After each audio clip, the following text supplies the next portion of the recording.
Hello students. तो last class में हमने ऑर्डर ऑफ रिएक्शन देखा था। मैंने आपको बहुत सारे एग्जांपल्स दिए थे जहाँ मैंने आपको बताया था कि ऑर्डर जो होता है वो फ्रैक्शन हो सकता है, नेगेटिव हो सकता है, होल नंबर हो सकता है, या फिर वो प्रोडक्ट पे भी डिपेंड कर सकता है। ऑर्डर प्रोडक्ट के रिस्पेक्ट में भी हो सकता है। तो अब मैं आपको बताने वाला हूँ मॉलिक्यूलरिटी ऑफ रिएक्शन। मॉलिक्यूलरिटी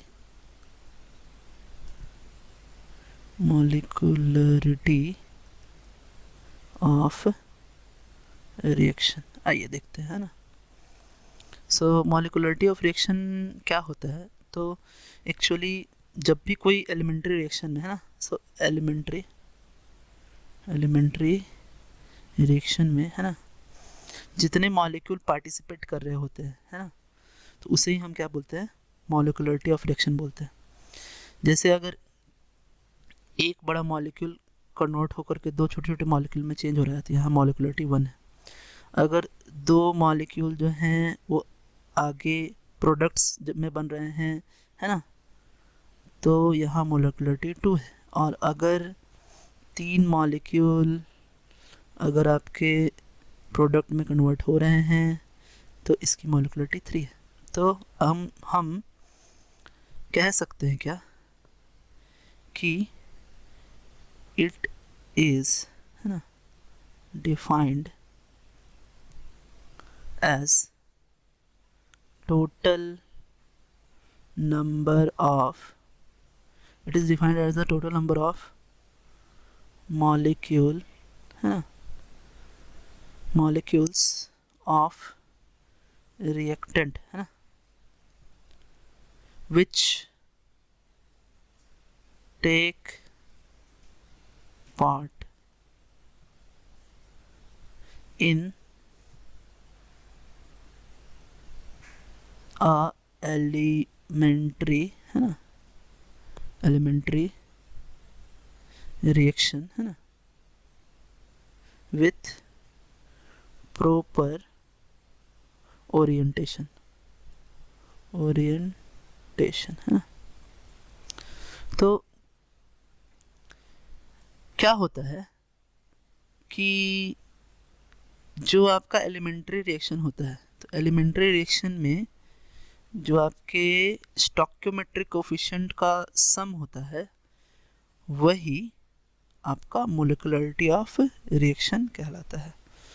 जैसे अगर मान लो आप कि मैंने यहाँ पर क्या लिया है, इस जगह पर मैंने एक ऐसा रिएक्शन लिया है ना, सो N2O4 और ये आपका कन्वर्ट हो रहा है किसमें? N2NO2 में है ना। तो ये एक एलिमेंट्री रिएक्शन है और एलिमेंट्री रिएक्शन में यहाँ स्टोइकियोमेट्रिक कोफिशिएंट 1 है, तो इसकी मॉलिक्यूलरिटी भी क्या है? 1 ही होगी है ना। तो हम कह सकते हैं है ना कि द सम ऑफ स्टोइकियोमेट्रिक है ना कोएफिशिएंट है ना, efficient, the sum of a stoichiometric coefficient in elementary reaction है ना is called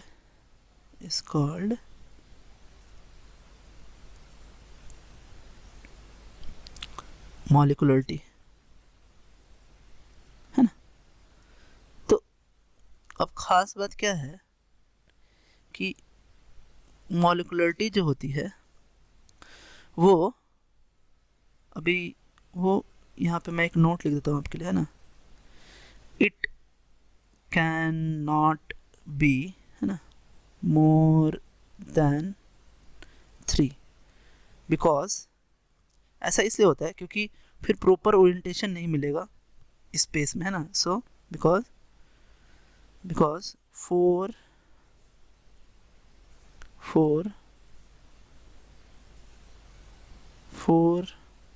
molecule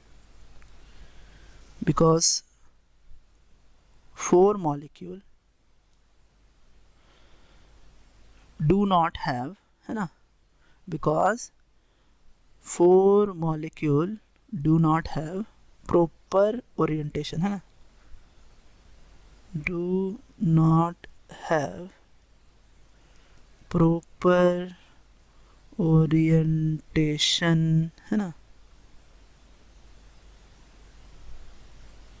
in space, है ना। तो स्पेस में 4 मॉलिक्यूल का प्रॉपर ओरिएंटेशन नहीं होगा, इसलिए क्योंकि मॉलिक्यूल्स आपस में टक्कर करते हैं और टक्कर करने के लिए जो प्रोबेबिलिटी 4 में होनी चाहिए वो हो नहीं पाती है ना, प्रॉपर ओरिएंटेशन उसे मिल नहीं पाता है और इसलिए मॉलिक्युलरिटी अप टू 3 ही होती है। कुछ एग्जांपल देखते हैं हम, आइए। जैसे ये एक एग्जांपल में दिखाइए, देखिए ये है आपका क्या, PCl5 और ये बन रहा है PCl3 प्लस Cl2, है ना। ये आपका यूनिमॉलिकुलर है, यूनिमॉलिकुलर है ये, है ना। आगे देखते हैं, ये देखिए 2HI, है ना, सो H2 प्लस I2, ये है बाई मॉलिकुलर। अब कहने का कुछ मतलब मैं आपको कुछ बताना चाहता हूँ, क्या मॉलिकुलरिटी, है ना, कैन नॉट बी, है ना, can not B fractional, fractional और नेगेटिव, बिकॉज मॉलिकुलरिटी जो है वो आपका मॉलिक्यूल को डिनोट करता है, कितने मॉलिक्यूल पार्टिसिपेट कर रहे हैं। मॉलिक्यूल फ्रैक्शनल नहीं हो सकते हैं और ना ही नेगेटिव हो सकते हैं, और रिएक्शन हो रहा है तो मॉलिकुलरिटी ज़ीरो भी नहीं हो सकती है, so it can not B also और ज़ीरो, है ना, सो ज़ीरो भी नहीं हो सकती है। तो जैसे एक और एग्जांपल मैं आपको दे रहा हूँ, देखिए यहाँ पर ये एक एग्जांपल और, ये देखिए, सो NO plus O3 gives NO2 plus O2, और ये आपका क्या है, बाई मॉलिकुलर है, मॉलिकुलर है ये, है ना। अब यहाँ पर एक चीज़ें और मैं आपको बताऊँ, मैंने तो पहले भी बताया है आपको, जैसे देखिए ये एक रिएक्शन है ना, और ये जो रिएक्शन है यहाँ पे मैं आपको दे रहा हूँ, है ना, ये रिएक्शन ऐसा दिया है आपको कि H2O2, है ना, gives H2O plus half O2, ये ओवरऑल रिएक्शन है और ये आपका एक कॉम्प्लेक्स रिएक्शन है, कॉम्प्लेक्स रिएक्शन है। कॉम्प्लेक्स रिएक्शन मैंने आपको बताया है कि कॉम्प्लेक्स रिएक्शन वो होते हैं जो 1 स्टेप नहीं होते, मोर देन 1 स्टेप में होते हैं। तो यहाँ क्या है कि इस जगह पर ये आपका H2O2 जो है वो कन्वर्ट हो रहा है किस में, H2O प्लस O में, और फिर दूसरे स्टेप में O प्लस O मिल के आपका क्या बना रहा है, O2 बना रहा है। तो ये जो फर्स्ट स्टेप है, ये स्टेप आपका क्या है, स्लोएस्ट स्टेप है, और नेक्स्ट स्टेप फास्ट है। तो जो रेट होता है, अगर हम रेट के बारे में पता करें कि कितना टाइम लगेगा, सो ये बात अपने को ध्यान होनी चाहिए, ये मैंने पहले भी आपको एक बार बताया है ना। सो रेट ऑलवेज, है ना, depends on the slowest step, है ना, स्लोएस्ट स्टेप। मैंने आपको बताया था कि एक साथ 2 रिएक्शन कंप्लीट कर रहे हैं, एक साथ 2 रिएक्शन चल रहे हैं एक्चुअली, है ना, और दोनों के हो जाने पे ही जो वर्क है वो कंप्लीट होगा, तो स्लोएस्ट पर डिपेंड करेगा। और ये जो आपका फर्स्ट स्टेप है, इसी फर्स्ट स्टेप को हम बोलते हैं क्या, रेट, है ना, डिटरमिनिंग स्टेप। तो ये है आपका। अब तो मैंने आपको बहुत सारी बातें बताई है ना, molecularity can not be zero, है ना, and it can not be more than 3, है ना, and also it is a theoretical concept. So molecularity, है ना, मॉलिक्युलरिटी, है ना, मॉलिक्युलरिटी इज अ थ्योरेटिकल, है ना, कंसेप्ट।